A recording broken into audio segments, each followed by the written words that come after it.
December 1-ാം തീയതി ഞങ്ങളൊക്കെ ഇടും കേട്ടോ. പക്ഷേങ്കിൽ ഈ പ്രാവശ്യം ഇച്ചിരി താമസിച്ചു. ഞാൻ കുറേ യാത്രയായിരുന്നുകൊണ്ട് 1-ാം തീയതി നമുക്ക് ഇടാൻ പറ്റിയില്ല. എങ്കിലും ഞാനിപ്പോൾ അതിന് ട്രൈ ചെയ്തുകൊണ്ടിരിക്കുകയാണ്. പഴയതെല്ലാം പൊടി തട്ടി എടുത്ത് ഞാനിപ്പം. നമ്മുടെ വിശേഷം എന്താണെന്ന് മനസ്സിലായോ? നമ്മളെല്ലാവരും പ്രതീക്ഷിച്ചിരിക്കുന്ന ഒരു ആഘോഷ പരിപാടി വരുന്നുണ്ട്. അതിനുവേണ്ടി ഒരുക്കങ്ങളാണ് നമുക്ക് ചെയ്യാൻ പോകുന്നത്. അപ്പോൾ അതിനുള്ള സാധനങ്ങളെല്ലാം പൊടി തട്ടി മേളിൽ നിന്ന് എടുത്തു വെച്ചിട്ട് ഇപ്പോൾ ഞാൻ എല്ലാം റെഡി ആക്കിയിട്ട് നിങ്ങളെ കാണിക്കാം കേട്ടോ. പുതിയ വീഡിയോയിലേക്ക് പോകണ്ടേ, നമുക്ക് വിശേഷങ്ങൾ അറിയണ്ടേ, നമുക്ക് നാട്ടിൽ വന്നിട്ട് എന്തൊക്കെ പരിപാടി എന്ന് അറിയണ്ടേ. നമുക്ക് വീഡിയോയിലേക്ക് പോകാം കേട്ടോ. നമുക്ക് ഇന്നത്തെ പുതിയ വിശേഷം എന്താണെന്ന് അറിയണ്ടേ? ഞാൻ പറഞ്ഞില്ലേ, കാണുന്നതൊക്കെ നമുക്ക് പുതിയ ഓരോ വിശേഷങ്ങൾ. ഇന്നത്തെ മക്കളുടെ വിശേഷമല്ല, നമുക്കിപ്പം എന്താ അടുത്ത് വരാൻ പോകുന്ന എല്ലാവർക്കും അറിയാമല്ലോ. അപ്പം അതിൻ്റെ പരിപാടിയായിരുന്നു ഇന്ന് ഇത്രയൊക്കെ ഒപ്പിച്ച് വെച്ചിട്ടുണ്ട് കേട്ടോ. എന്താണെന്നിപ്പോൾ കാണണ്ടേ, നമുക്ക് വീഡിയോയിലേക്ക് പോകാം. ഇതാ നമ്മുടെ ക്രിസ്മസ് ട്രീ എല്ലാം റെഡിയാക്കി വെച്ചു. ഇന്നിതായിരുന്നു നമുക്ക് ഈ പരിപാടി കേട്ടോ.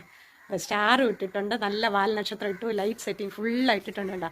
ഇത് നോക്കാം.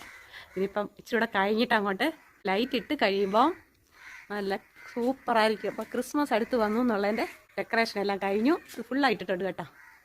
നമുക്ക് ലൈറ്റ് ഇട്ടിട്ട് ഒന്ന് കാണാം. അന്നേരം ഇതിൻ്റെ ഭംഗി എത്രത്തോളം ഉണ്ടെന്ന് അറിയാം. അപ്പോൾ നമുക്ക് ഇന്ന് ഇതായിരുന്നു പരിപാടി കേട്ടോ. ഇന്ന് രാവിലെ പോലെ ഇതിനങ്ങ് തിന്നു. അപ്പോൾ എല്ലാം കൂടെ പാക്കറ്റിൽ നിന്ന് എല്ലാം എടുത്ത് വെച്ച് അങ്ങ് ചെയ്തതാണ് കേട്ടോ. നമുക്ക് ലൈറ്റ് ഇട്ടിട്ട് കാണാം എങ്ങനെയുണ്ട് നമ്മുടെ സ്റ്റാറും ലൈറ്റ് സെറ്റിങ്ങും എല്ലാം കണ്ട അടിപൊളിയായിട്ടില്ലേ. ഇത്രയൊക്കെ ചെയ്യാൻ പറ്റുള്ളൂ കേട്ടോ. ഇതാ ഫുള്ള് അത് ഗേറ്റിൽ ലൈറ്റ് ഇട്ടിരിക്കുന്നതുകൊണ്ടേ ഫുള്ള് ലൈറ്റ് നമുക്ക് ആ കറക്റ്റ് വെളിച്ചം കിട്ടുന്നില്ല. ലൈറ്റ് സെറ്റിങ് ഫുള്ള് അങ്ങ് ഇത്രയും ലൈറ്റ് ഉണ്ടായിരുന്നു, അതുകൊണ്ട് സെറ്റ് ചെയ്തെടുത്ത് കേട്ടോ. വേണ്ട ഇത്രയും വരയ്ക്ക് നമ്മൾ ചെയ്തെടുത്തു. എങ്ങനെയുണ്ട്, അടിപൊളിയല്ലേ? നമ്മുടെ ക്രിസ്മസ് എടുക്കാറായി, ന്യൂ ഇയർ എടുക്കാറായി, എല്ലാത്തിനും കൂടെ ചേർന്നുള്ള ഡെക്കറേഷൻ. ഇതാണ് മക്കളുടെ ഇന്നത്തെ വീഡിയോ. അടുത്ത നല്ലൊരു വീഡിയോ ആയിട്ട് വരുന്നവരേക്കും മക്കളെ നിങ്ങളെല്ലാവരും പ്രതീക്ഷിച്ചിരിക്കണം കേട്ടോ.